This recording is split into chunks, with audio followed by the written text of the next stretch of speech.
welcoming Nancy Grace.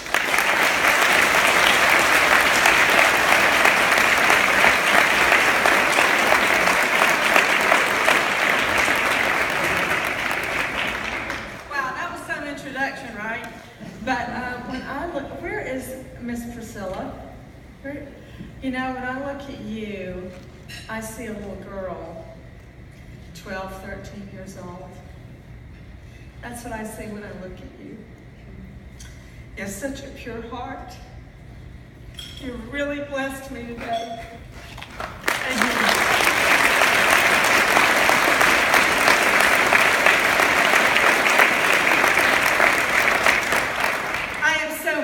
To be here. Thank you so much for inviting me. I was saying earlier, it takes a crowbar to get me away from my twins who are now 8 years old, but I could not think of anything more important than being here with you today.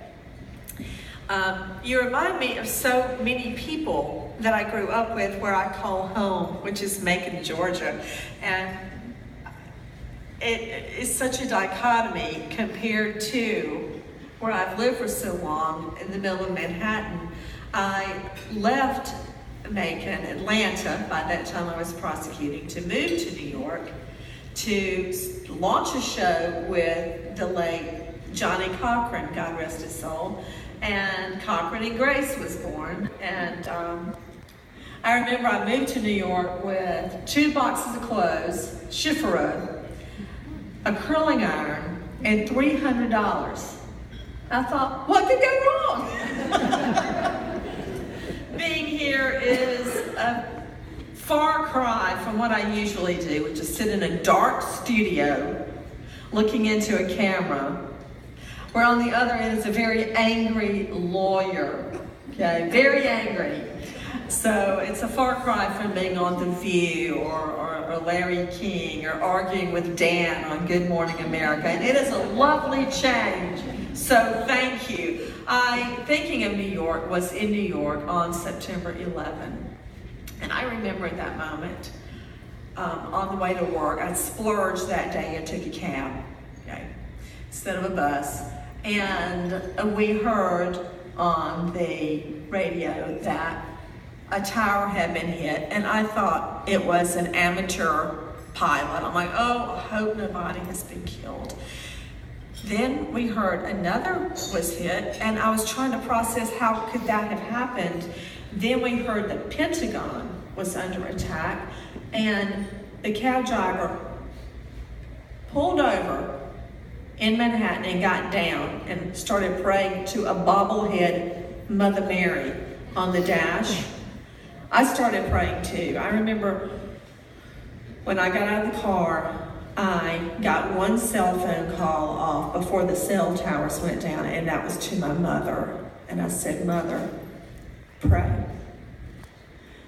And just as I walked in, I heard people screaming in Court TV, and the tower had just gone down.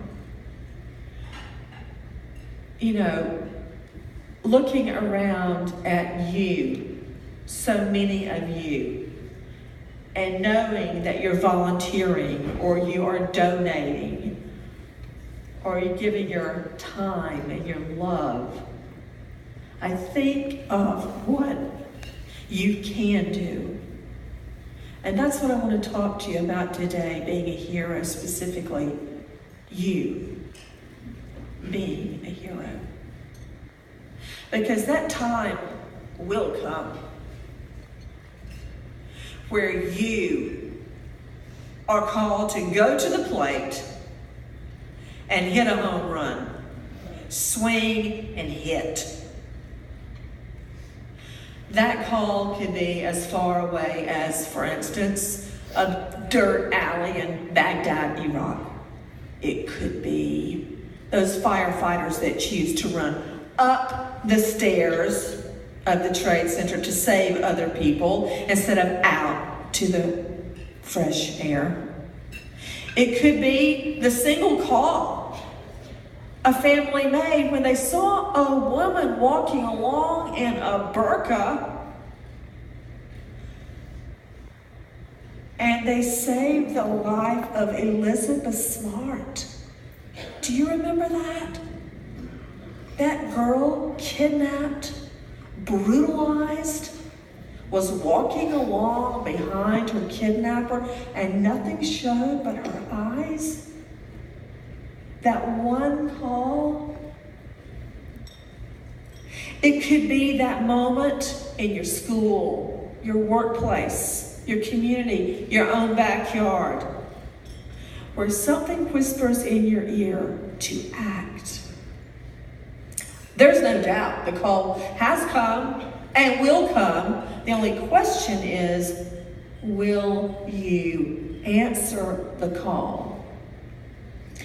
It brings to life a true story.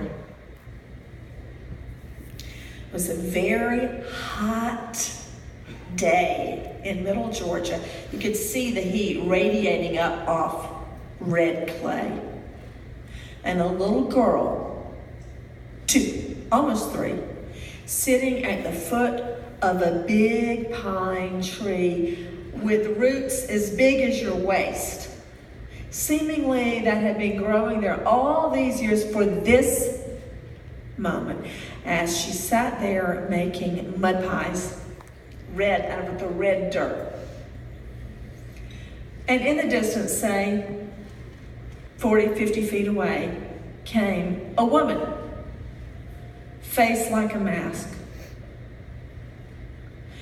And the girl, of course, innocent, had no idea to scream or run. And as the woman got closer and closer, she pulled up behind her like a spear, a hoe, a garden hoe, and in one fluid motion, tore the throat out of a rattler snake, coiled up about 3 feet behind the little girl. Coiled. You know what that means. Coiled, to strike.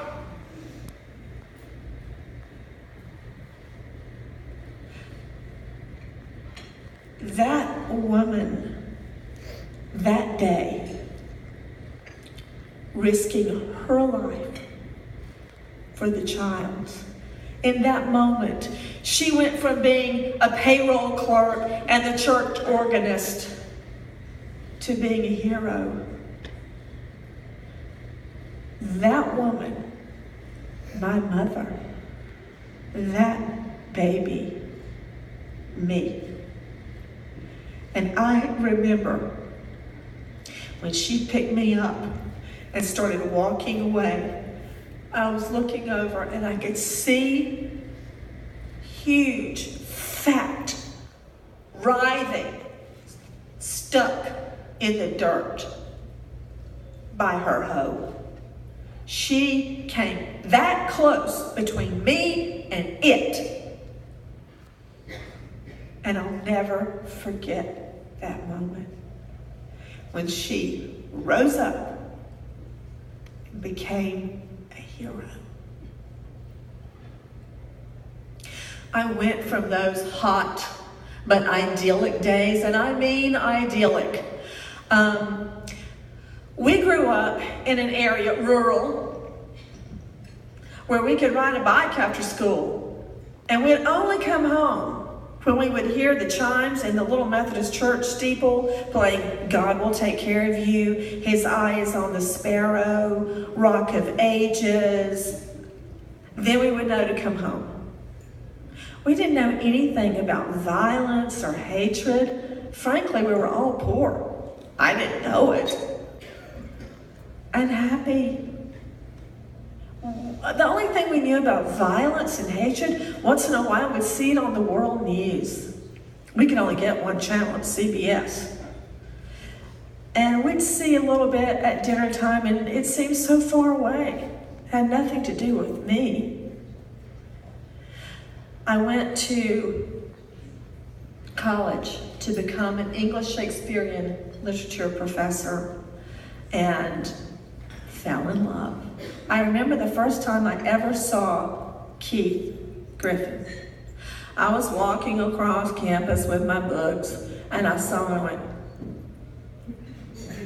went, took my breath away. So handsome. And I immediately thought, oh, he'd never date anybody like me. Well, it didn't take long before I moved in, broke up him and his girlfriend, and we got engaged, okay?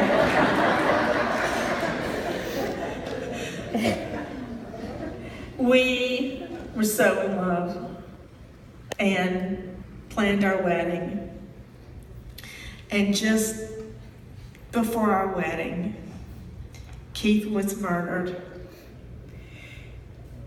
He took 5 shots to his beautiful face and head and neck and back over nothing. $35 in his wallet and a picture of us at a formal. His world ended and my world exploded. I remember it felt like the world had stopped spinning and I got off. And then I looked back and I was shocked to see the world was still spinning and everyone was marching on like nothing had happened. I remember I couldn't stand to hear music. I couldn't stand to hear tick, tick, tick of the clock. My mother had to cut off all the clocks. I couldn't stand to hear a sound. I couldn't eat, I couldn't drink. I couldn't take in what had happened. I lost down to 89 pounds. I dropped out of school. And then one day, I went back to school, not to study Shakespeare and literature. I'm sad to say I have never opened up another work of Shakespeare since that time. I went back to school to enter law school, where I worked with tunnel vision to graduate and work my way, worm my way, crawl my way, beg my way into a district attorney's office to prosecute violent felonies. So somehow I can keep someone else from what I had gone through and what Keith's family had gone through.